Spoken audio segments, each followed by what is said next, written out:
Pertanyaan pertama Buya. Assalamualaikum warahmatullahi wabarakatuh. Saya sangat berharap bisa mendapat solusi dari Buya tentang permasalahan ini. Saya merasa was-was dengan air kencing karena kadang keluar sungguhan walaupun hanya sedikit dan tidak sengaja. Saya sebenarnya sudah mengikuti saran untuk istibro dan menutup dengan tisu. Tapi sebelum sempat ditutup sering terasa keluar pipis sedikit. Jadi saya sering mengulang istibro dan mubazir banyak sekali air Buya. Pertanyaannya Buya, apa boleh saya membiarkan pipis yang keluar sangat sedikit tanpa saya sengaja, dan apakah celana yang tidak sengaja terkena pipis walau hanya sedikit boleh digunakan sholat? Apakah boleh saya berhenti menutupi bagian itu dengan tisu? Karena sudah sangat lama saya membungkusnya sehingga kadang terluka. Saya adalah orang awam yang tidak mengenyam pendidikan pesantren. Mohon bantuannya Buya. Saya sangat rindu mengerjakan aktivitas dan ibadah dengan tenang. Dan mohon doa Buya untuk kesembuhan saya. Wassalamualaikum warahmatullahi wabarakatuh. Ini kasus semacam ini banyak sekali dan terulang-ulang pertanyaannya mirip-mirip. Cuman kadang kita harus memberikan jawaban yang berbeda-beda. Yang jelas itu Anda itu sakit. Sakit bukan saja sakit fisik, ada sakit psikis. Anda sakit mental. Jika ada orang sakit fisik, itu ada banyak hal yang dimaafkan. Tentunya kalau orang punya sakit mental, ada hal yang perlu dimaafkan. Harus paham. Jadi jangan sampai kita tidak menganggap itu sebuah penyakit. Ini salah. Orang lain pun harus menganggap dia sebagai penyakit dan dia sendiri menyadari kalau penyakit.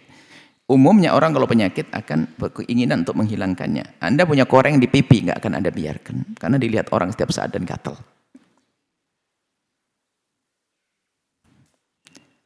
Was-was adalah penyakit di dalam mental, dalam dirinya. Jadi kalau dibiarkan juga berbahaya, akan berkembang. Maka kepada Anda yang punya penyakit semacam ini harus sadar itu penyakit.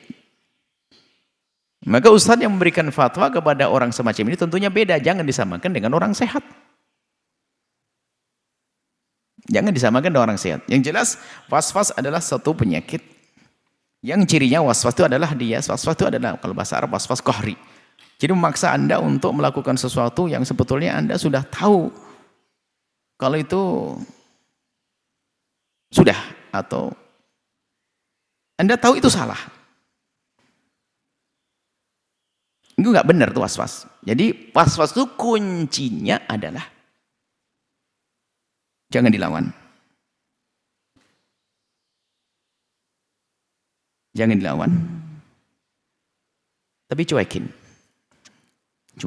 Sebab dia mengajak terus. Mengajak ke situ lagi, Lagi sholat nginget ke wilayah itu. Yang makanya was-was itu macam-macam. Ada was-was ibu-ibu was-was matiin kompor. Sudah naik mobil jalan 1 kilo balik lagi. Kayaknya kompor belum matikin. Pintu buat itu. Ada macam-macam. Ada was-was. Itu dicuekin. Artinya pastikan saya sudah nguci itu. Bunyi cetek kompor saya matikan. Saya pergi. Jangan mau diganggu lagi. Mau balik-balik. No. Ya, mikir yang lainnya. Kalau mau ingat kompor lagi, termasuk Anda ini, siapa punya was-was wudu, was-was ini sudah. Selagi Anda wudu, setelah itu jangan ingat lagi wudu. Jangan. Jadi was-was itu kayak manusia nyinyir. Kalau ada orang nyinyir itu ada lawan tambah jadi. Sudah cuekin saja, ini diam sendiri, mati. Dan memang was-was itu nyinyir banget dia.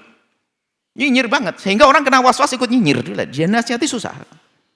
Makanya kalau orang was-was tanya kepada kami, jangan tanya ke siapapun lagi setelah ini.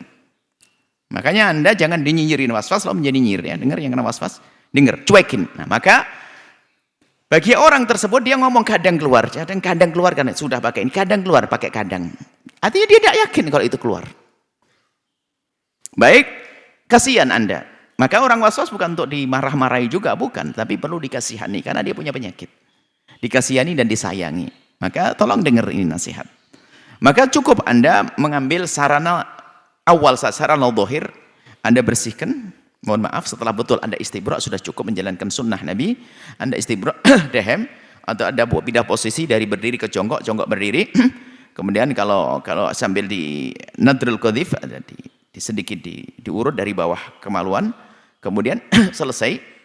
Kemudian setelah itu karena Anda punya penyakit itu, maka cukup Anda ambil tisu tebal atau apa saja, Anda letakkan di, mohon maaf, di celana dalam Anda, Berketat celana dalamnya, selesai.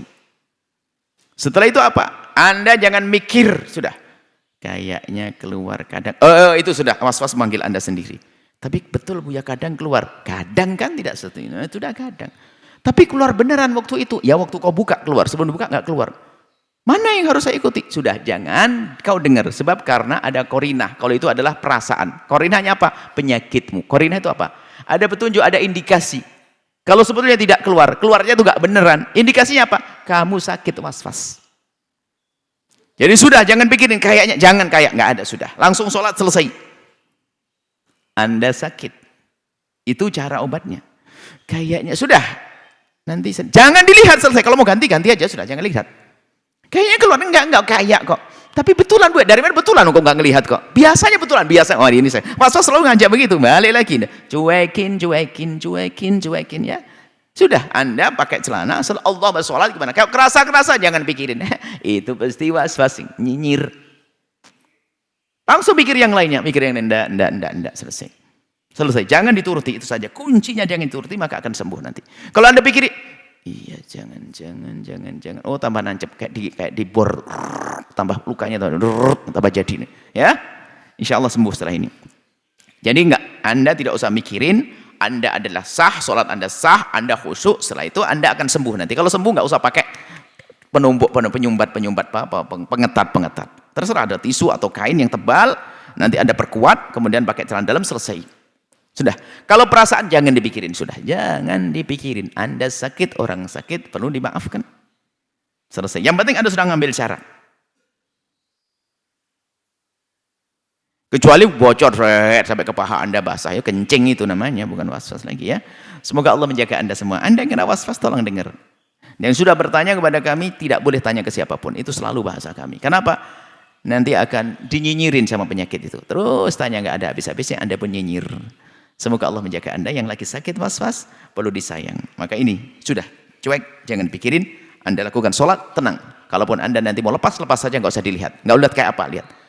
Orang normal saja kalau dilihat, mohon maaf, sebagian orang tuh cerita, Buya saya itu kan sudah cuci dengan bersih, tapi celana dalam saya itu pasti ada membekaskan warna kuning seperti warna kencing dan sebagainya. Dalam waktu spontan atau tempo yang lama. Ya ini kalau sudah saya pakai dalam waktu 6 bulan, oh iya.